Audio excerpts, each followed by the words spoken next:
Hey everyone, Rascal here. And Mama, welcome to our Paws on Netflix podcast. Today we're covering the first half of Tiger and Bunny 2!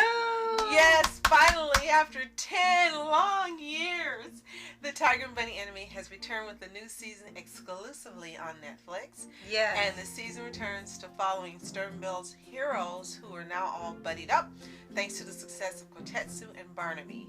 But when a new threat slowly arrives in Stern Bulid, the good luck duo must rise again. A good luck mode. Yes. And before we start, be sure to like, subscribe, and click notification updates on future podcasts and all the pause videos. Absolutely. And yes. So finally, they made season 2 of Tiger and Bunny. Last thing you saw was the Rising movie. It pretty much takes place right after that, like maybe a few months afterward. Actually, no, I take it back. Maybe a year or two afterwards, because most of the ones that are on there are older now, and the youngest ones are now in their 20s. Well, the weird thing is the animation still looks a bit different from the movie itself. Yeah, and they tried to get as close as they could, but you can tell either they had a different studio doing it, or they went with the Netflix file where they tried to make it a little cheaper and easier to do by not having a bunch of action. And Kotetsu looks really different. Well, so does Bunny too. Sometimes when the character's looking forward, they look like they have no noses. Yeah, it's weird. And it's kind of funny that happened, because when they did the Rising, we kind of weren't too crazy about the new looks. Then when they did an orchestra special called The Sound of Tiger and Bunny, a little animated segues, Barnaby still had this look from the movie, but Kotetsu was changed back to his original style. So I guess they heard people saying, they're not liking this, let's just put him back in his outfit. But then they reverted back to the movie outfit in here anyway, so go figure. Right, and that's what we were expecting him to look like himself again. But he looks different. He's still got the signature goatee, but everything else about him has changed. Right. And with that... And now they've leaped into 1980. Yes, they were in the late 70s, so now in the early 80s. And it's a little alternate odd. Universe. Yeah, of course. And it's a little weird when you first start watching it, because we were kind of put off on how little action there was in the beginning. There are about 13 episodes in this half. There's going to be 26 altogether. The first 13 have been released, and the next 13 will be released in, I think you said June. So right now this sort of works like the first season, where it was 2 different stories split up half and half. Right. And for this one, there's supposed to be these 2 ominous twin villains coming in, taking out heroes. They've been taking them all over the world, so they're going to lead up to them coming into Stern Bulid, that you see them lead up at the end of every episode. And instead of being in all black like is standard, they're in all white, including their faces are white, their hair is white, their clothes are white. Everything is the color white. Literally. And they're voiced by 2 hero voice actors. Yes. Josh Keaton and Jason Spacek. Yes, we were just so surprised to hear that, honestly. And they did a fantastic job. They almost sound unrecognizable. Right. And then, yeah, you had, for the rest of the heroes, you had 3 new heroes come into the series with no warning. Apparently, the success of... Well, 4 if you count Booster. Right, well, I know you mean. Don't worry, I got it. I'm getting to that. Might as well be him. Kotetsu and Barnaby work so well together, even though they fight all the dang time. They work well enough to be in the higher rankings, so the company decided to start pairing up everybody in here. And not everybody, there weren't enough people to have buddy with, so they hired 3 new people and brought back Golden Ryan in here. And part of it, most of the season is really dedicated to showing how these new pairings are working well together, and how the new characters are adapted to the old characters, and then Golden Ryan returning with them, and him acting a little different than how he did in the movie, which I guess they didn't care for his attitude because of the time it was made, and he didn't fit the standard they do now, so they kind of updated him, and he's now politically correct. Yes, and we're not saying that just to like paraphrase. They literally have him say more PC phrases and things. He's not brass anymore with the female characters. He's more respectful and things, but you kind of got used to Golden Ryan in the movie, how he was. He annoyed everybody. So the fact that they had to make him a little gentler and cleaner took a little bit of the fun out of him. And then they gave him a backstory, which we didn't have before. Right. That kind of explains why he's a kindler, gentler version of himself. Right. And the other two, you have Thomas. My name is... He is Thomas. He is Thomas. Like, I'm sorry. what? And Mr. Black. Yes, that's the... Oh, and gosh. Thomas wears all white, but he doesn't look white like the villains. And Mr. Black wears all black. Neither of them are misters. They are both maybe 18, between 18 and early 20s. Yes. So it's like, really strange. And they were pretty much just Kotetsu and Barnaby if they were younger. That was like pretty much the basis of less them. Interesting. Yeah. And unfortunately, that's the downside of these new characters.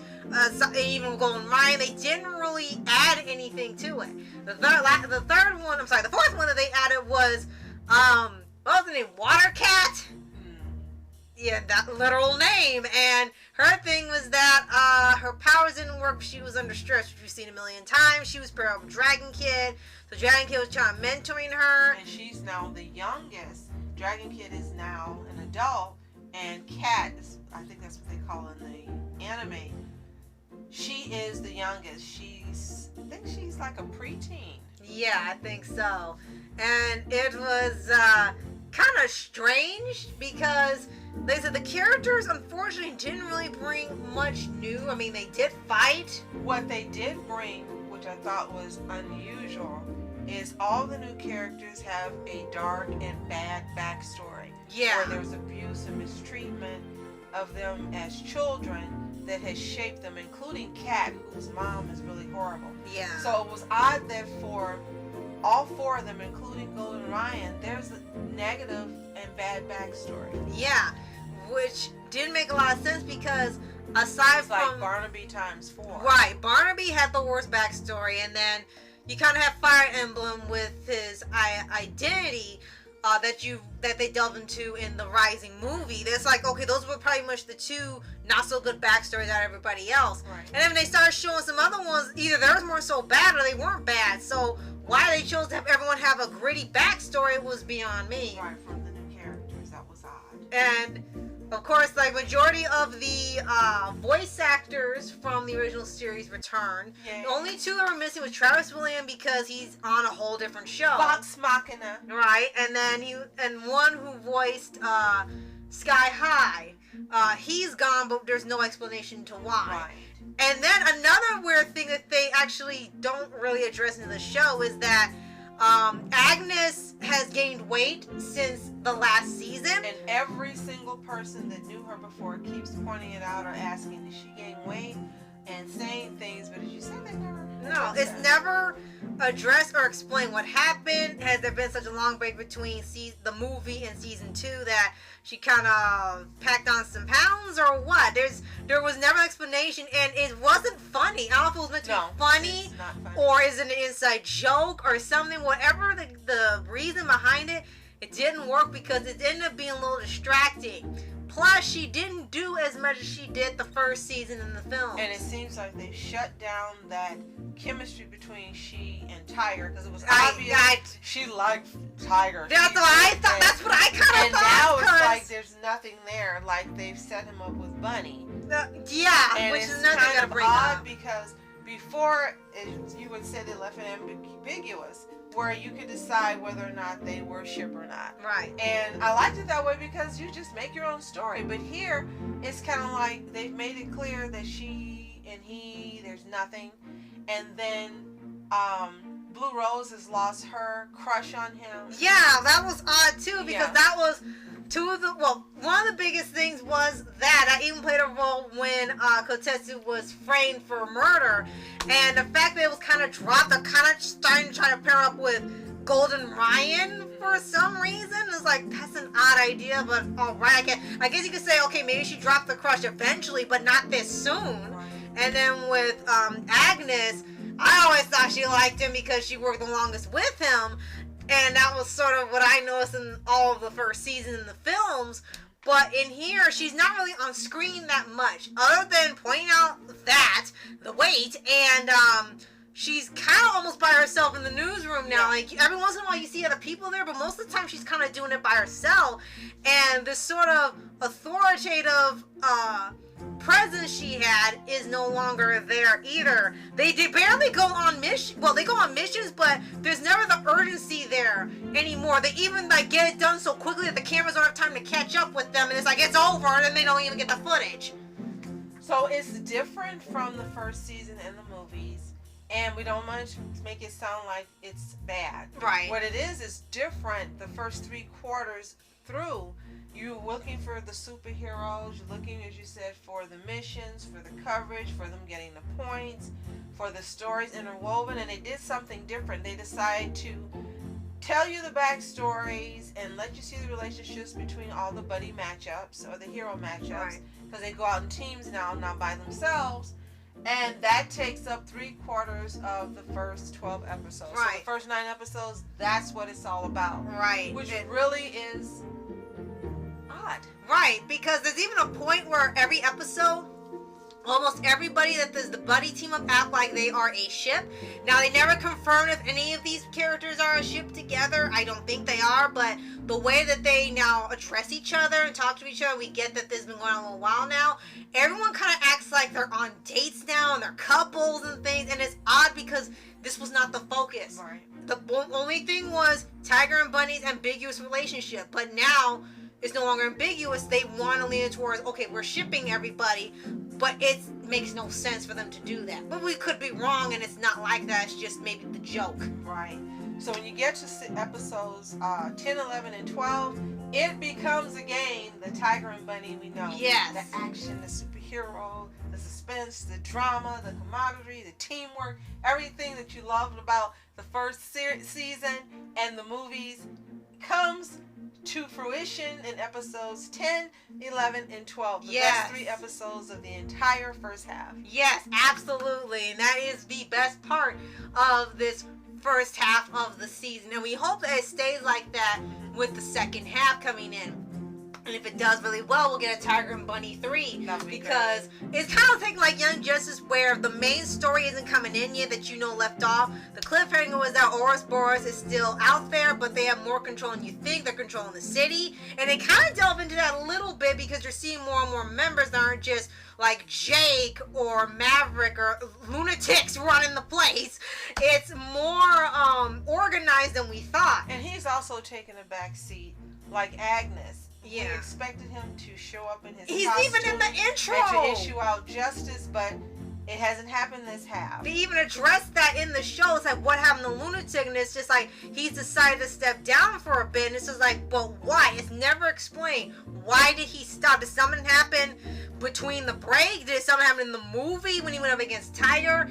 Nothing's ever explained on why he decided to just step back from Lunatic for a while. Or is he like really dealing with his mental state or something? It's never explained. And if you're wondering about Ben, so were we. It's like a quick cameo, and he's never seen again. Yeah, unless he appears in the other half of season 2. He seems to be working with Apollo Media, yeah. Yes, thank you. He's working with them now, so he's no longer a cab driver. But you see a quick cameo, and then that was it. That's it. He doesn't talk to Tiger anymore. Tiger doesn't, get together with him and get advice from his Uncle Ben. Right. It doesn't happen anymore. Also, we need to point out 3 things. 1, Tiger and Bunny live apart now in bigger, more expensive apartments. Bunny talks to plants. Right. Those are his biggest friends now next to Tiger, which is really odd. Yeah. Number 2, Coyote is now older. She still lives with Tiger's mom. And he is still fudging about the things he's gonna do. And he's still trying to pretend that he's doing all these things she asked him to do so he'll be healthy and well cared for.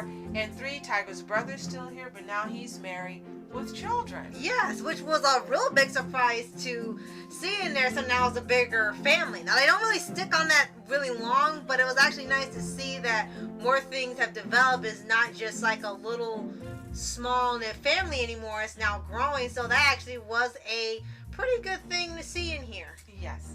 And unlike the movie where people were speaking up and saying they loved Tiger and he wasn't a joke, it's gone back to pre the movie where he's not the favorite hero again. Yeah. And we don't understand why they digress when in the movie they made it clear that he was loved just as much as Bunny, and they didn't want people to make fun of him, and they didn't want him to be underrated and underappreciated. But now it's kind of back to that here, like they forgot what they wrote in The Rising. Yeah, which is very odd and unfortunate. Maybe it will revert back in the second half. We don't know yet.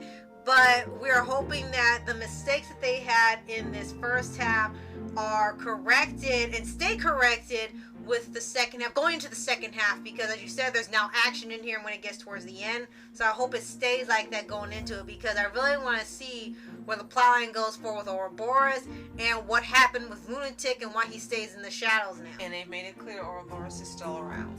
Two more things.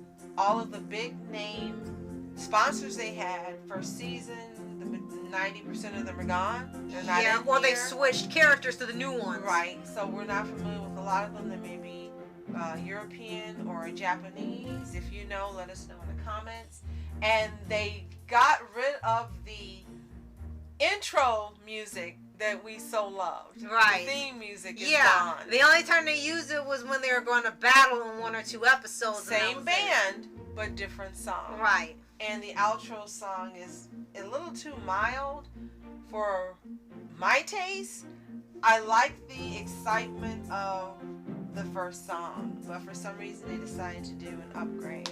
Yeah. So if you're looking for that, don't. And last but not least, up until episodes 10, 11, and 12, that standard music that accompanied them going to fight villains, to do their thing, does not even appear in episodes 1 through 9. Either there's different music or no music at all. And they don't really fight next much anymore. They now fight like regular criminals, which they did, but it was a mixture between criminals and criminal necks. But now they've kind of just said, just make them regular people. Heck, they even had Bruno in there for a minute. It was like, why did you reference Bruno and all these? Why haven't you don't talk about him?